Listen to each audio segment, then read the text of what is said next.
오늘은 술 한잔해서 상태가 안 좋지만 제일 중요한 얘기를 하겠어요. 세상은 에너지다. 에너지가 뭐냐? 진공의 진동이다. 에너지를 뭐 위치 에너지, 무슨 에너지 잔뜩 있지만 그 뿌리를 계속 더듬어가면 진공의 진동이다. 어떤 분이 뭐 상대성 이론을 이해했는데 구조론을 이해 못하겠다 해가지고 내가 상대성 이론에 대해서 다시 좀 한번 읽어봤어. 읽어보니까 굉장히 쉽더라고. 아주 간단해. 그냥 그 말 그대로 상대성이야. 그래요? 그 어려운 건 뭐냐면 맥스웰 방정식을 모르는 사람이 하는 얘기라. 맥스웰 방정식을 모른다는 것은 1, 2, 3, 4를 모르면서 수학을 하는 거지. 그러니까 상대성 이론의 모든 핵심적인 내용은 맥스웰 방정식이 다 나오는 얘기고, 그 방정식이 엄청 어려운 건데 그것도 그냥 계산이야. 계산을 계속하면 돼. 그러니까 맥스웰 방정식은 전자기파가 뭔지 그걸 해명하는 건데, 그 뭐 행파가 어떻고 종파가 어떻고 뭐가 어떻고 뭐 결국은 그 1초에 4조 번을 진동하는 게 빛이라는 거지. 그래서 그게 이제 맥스웰 방정식인데, 그걸 모르는 사람들이 상대성 이론은 어렵다 하는 거고, 그걸 알면 상대성 이론은 너무나 쉬워. 말 그대로 상대성이야. 그래서 상대성 이론은 너무나 쉽고 구조론이 어렵다는 거 알았어. 그래서 지금까지 난 상대성 이론이 어렵다고 했는데, 그거는 맥스웰 방정식을 전혀 모르는 사람이 한 얘기고, 아인슈타인이 상대성 이론을 이야기하기 전에 이미 굉장히 많은 과학자들이 수백 명이 다 연구를 해서, 그때 이미 물리학은 더 이상 연구할 게 없다. 연구할 만큼 다 연구했다는 얘기까지 나왔어. 더 이상 물리학은 끝났다. 이 정도까지 이제 진도가 나갔다고. 그래서 상대성 이론은 굉장히 쉽다. 그래서 나도 이제 자신감을 가지고 내가 아껴두었던 최종 그 무기를 쓰기로 했어. 지금 이야기하는 게 내가 그동안 감춰놨던 최종 무기라고. 이거는 진짜 내 제자가 되겠다고 찾아오는 고수한테만 이야기해 주려고 그랬어. 근데 아직 제자가 되겠다고 찾아올 사람이 없어가지고 내 얘기 안 해준 거야. 그게 개인적으로 찾아와서 제자가 되겠습니다 해야 내가 이걸 이야기해 주려고 지금. 감춰놓았던 얘기라고. 진공의 진동. 이거는 내가 굉장히 연구를 많이 해서 하는 최종적인 이야기고, 이게 끝이야. 에너지는 진공의 진동이다. 이게 끝이야. 그러니까 무슨 에너지, 위치 에너지, 무슨 에너지 하는 건 다 진공의 진동을 그 2, 3차 계속 가공해서 만들어낸 얘기고, 이 진공이 아무것도 없는 게 아니고 뭔가 있다. 그리고 그것은 진동한다. 그리고 그 진동을 일정한 조건에서 대칭이 만들어진다는 거지. 그게 무슨 얘기냐면, 막 땅이 흔들린다고 하면 일단 옆에 있는 걸 붙잡게 돼 있다고. 근데 지구 같은 경우는 지구 안에 이 핵이 있는데, 핵의 철이야, 철. 운석도 철이잖아. 철이 액체가 돌고 있다고. 돈다는 건 진동을 한다는 얘기지. 그러니까 지구가 진동을 하고 있는 거예요. 지구가 이렇게 진동을 하고 있기 때문에 그 진동하고 주파수가 같은 철은 이렇게 붙잡게 돼 있다고. 그러면 옆에 있는 거 이렇게 붙잡는 거야. 붙잡으면 선이 된다고. 근데 우리는 이걸 대칭이라고 생각하는 거지. 이렇게 둘이 있으니까 대칭처럼 보이지만 사실은 이게 하나의 화살표라는 얘기지. 이게 하나의 선이라는 얘기지. 이 자기력선이 이렇게 가고 있는데, 이게 자기장이 이렇게 있는데, 뭐 이렇게, 여기 우리는 두 개의 거기 있다고 생각하지만, 이제 그 물리학者뭐 자기 홀극은 없다 그러는데, 그러니까 이렇게 한 개만 있는 극은 없다는 거지. 이건 물리학자들 사이에 입증이 된 얘기고, 모든 극은 두 개가 있다. 이건 뭐냐면, 그걸 딱 잘라도 여기도 작은 NS가 나오고, 이걸 잘라도 NS가 나오고, 이게 바로 맥스웰 방정식이라는 거지. 아인슈타인이 그 얘기를 써먹은 거야. 그러니까 강 큰 놈이 이 배팅을 하면 이기는 거지. 그러니까 선택지가 두 개 있는데, 빛이 절대 속도냐 절대 속도가 아니냐, 둘 중에 하나라는 거지. 아인슈타인이 절대 속도라고 딱 찍은 거야. 아인슈타인 이론이 나올 확률은 그냥 50%라고. 그 절묘하게 여러 가지 타이밍이 맞았어. 무슨 마이클슨 몰리 실험 뭐 이런 얘기해서 뭐 에테르 측정 어쩌고, 빛이 파동이냐 전자 입자냐 막 이런 얘기가 잔뜩 있었어. 다른 과학자들이 그 실험 결과가 나오기를 이렇게 눈치를 이렇게 보고 있는데, 실험 결과 나오자마자 아인슈타인이 실험 결과 나왔네 이거다 이렇게 찍어버린 거야. 그러니까 실험 결과가, 다른 사람, 이 실험의 결과가 뭐지? 이러고 있는데, 아인슈타인, 실험 결과 나온다, 바로 이거야! 제일 빨리 찍은 사람, 동작 빠른 사람이 다 먹게 돼 있다고. 아인슈타인은 굉장히 동작이 빨랐어. 그러니까 아인슈타인은 엄청난 천재가 아니고 엄청나게 동작이 빠른 사람이다. 물론 이제 천재적인 측면도 있고, 하여튼 그거는 이제 복잡한 얘기니까. 내가 하는 얘기는 이 상대성 이론은 굉장히 간단한 얘기다. 말 그대로 상대성이라는 얘기지. 그러니까 이걸 계속 자르면 n에서 이것도 자르면 n에서 이게 상대적이잖아. 그러니까 여기는 s고 여기는 n이고 이게 절대적으로 정해있는 게 아니고 여기는 n인데 이걸 또 자르면 여기도 s가 된다. 이걸 굉장히 쉬운 거야. 이걸 중학교 다 배운 거 아니야. 중학교 과학 교과서에 다 나온 얘기라고. 이거 모르는 사람이 있어. 그게 얘기지. 그게 맥스웰 방정식이고 이걸 써먹었다는 거지. 그럼 이게 뭐냐면 이게 한 개의 선이라는 얘기예요. 거기 두 개가 있는 게 아니고 사실은 하나의 자기력선이 있다. 이 얘기를 이제 하는 얘기고, 그럼 내가 하는 얘기는 뭐냐면 그것이 대칭과 비대칭의 관계다. 중요한 건 이 대칭은 우리 주변에서 굉장히 많이 볼 수가 있다고. 하늘과 땅의 대칭, 남자와 여자의 대칭, 플러스 마이너스 대칭, 빛과 어둠의 대칭 굉장히 많이 있는데 이게 두 개가 있는 게 한 개라는 걸 우리가 이해를 해야 된다는 거죠. 그 대표적인 게 눈의 결정. 눈이 육각형으로 이렇게 결정이 돼 있다고. 근데 여기 막 자라. 계속 이렇게 자란다고. 그럼 왜 이렇게 자랄까? 이게 진동하기 때문이라는 거죠. 만약 진동이 없다면 이게 안 자란다고 해야 돼. 이게 바르르 떨고 있다. 진동을 하면 키즈라는 효과가 나서 각자 자기 위치를 찾아가는 거예요. 근데 이게 대칭이라는 거지. 실제로는 중앙에서 변두리를 한 방향으로 진행하는 거예요. 이쪽으로 가는 건 있는데 이쪽으로 가는 건 없어. 대칭인데 대칭이 아니라는 거지. 이걸 이해하는 게 구조론의 핵심이다. 모든 대칭은 대칭이 아니야. 이 세상에 엄밀하게 따지면 대칭은 없어. 하나의 화살표가 있다. 나무가 이렇게 있으면 나이트가 있다고. 우리가 겉으로 보면 좌우 대칭이잖아.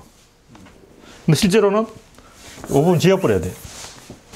지우고 보면 이쪽으로만 계속 커지지 이쪽으로 안 커져. 이게 고정되어 있다고. 게딱지 같은 경우는 안에서 살이 찌는데 이건 밖으로만 살이 쪄. 안으로 살이 찌는 일은 없다. 그러니까 이렇게 반으로 자르고 보면 이쪽만 커지고 이쪽은 안 커진다는 거지. 그래서 이런 것을 우리가 이해를 해야 된다. 모든 대칭은 이렇게 자세히 살펴보면 일방향이라. 이런 핵심을 이해하면 구조론 끝났다. 근데 여기서 이제 하는 이야기 핵심은 이러한 비대칭, 이 비대칭을 가려면 반드시 대칭을 거쳐야만 한다는 거지.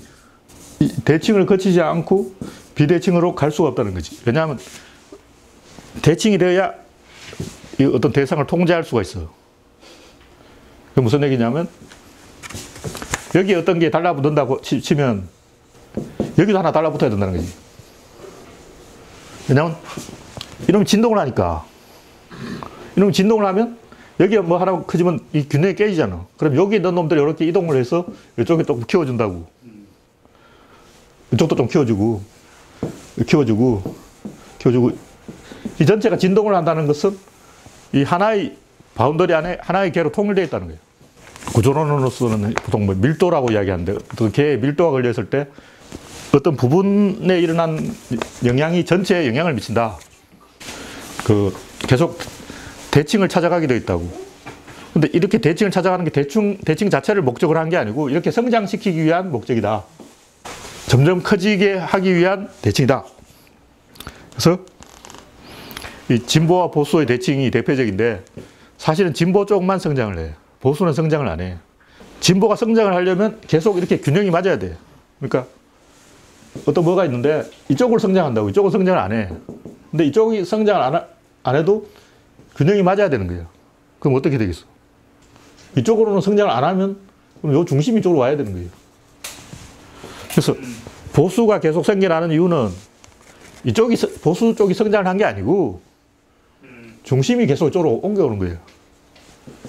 이쪽으로 성장하면 중심이 계속 이쪽으로 옮겨가니까 결국 진보와 보수는 50대 50이라는 거지. 그러니까 진보와 보수는 영원히 50대 50으로 평행하게 가는 거라는 거지.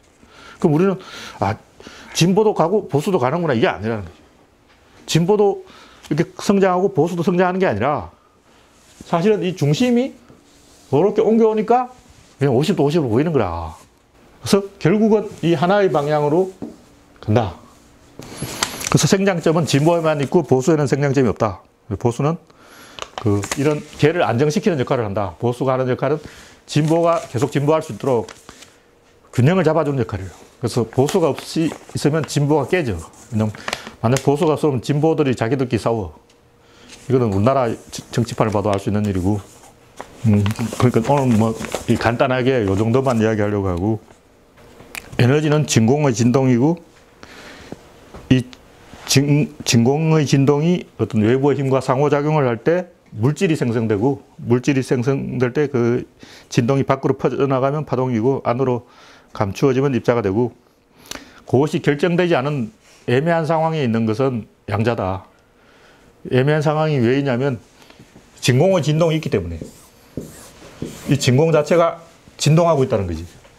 그 뭐냐면, 근데 입자가 이렇게 진행을 할 때 입자 자체가 어떤 내부에서 입자로 완결되어 있는 게 아니고 이 주변의 어떤 공간과 만나서 입자가 된다는 얘기지. 그건 이제 아킬레스가 거북이를 어떻게 추월했느냐 그 이야기인데, 이건 사실은 추월의 문제가 아니야. 추월의 문제가 아니고 의사결정의 문제라고.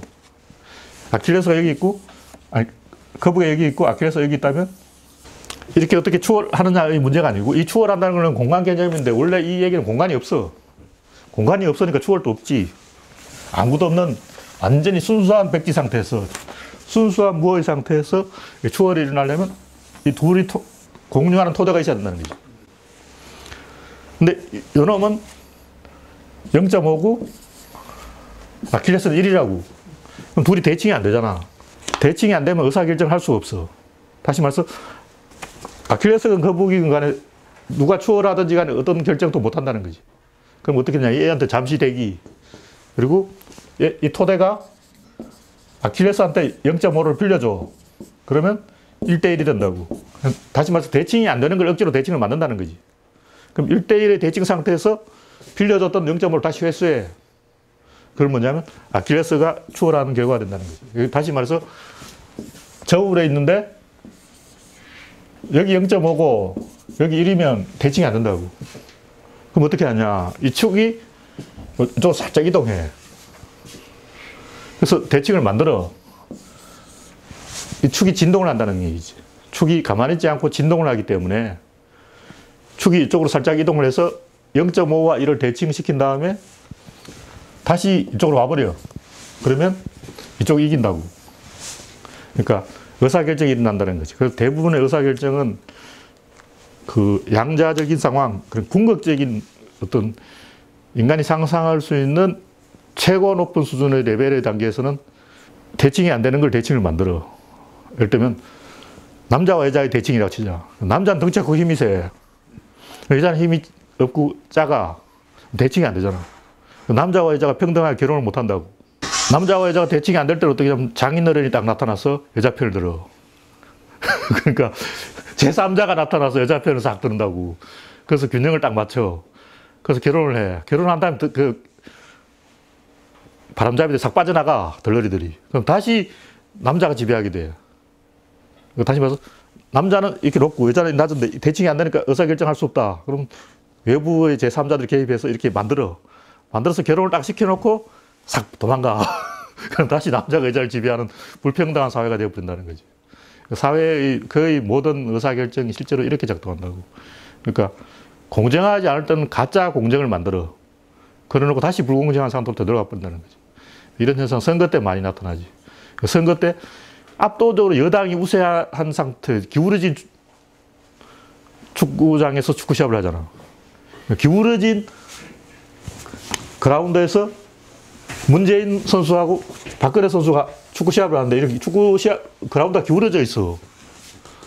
그러면 항상 박근혜 이기지. 근데 안철수가 나타나서 다시 이렇게 균형을 딱 잡아.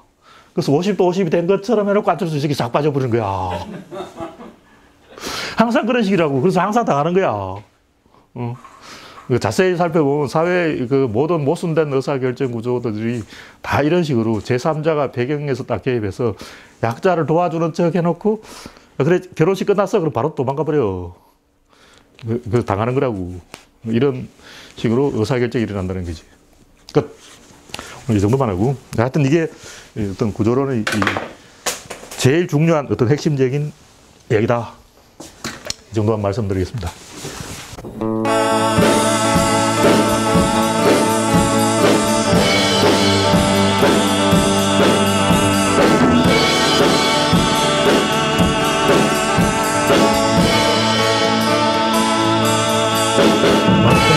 Stay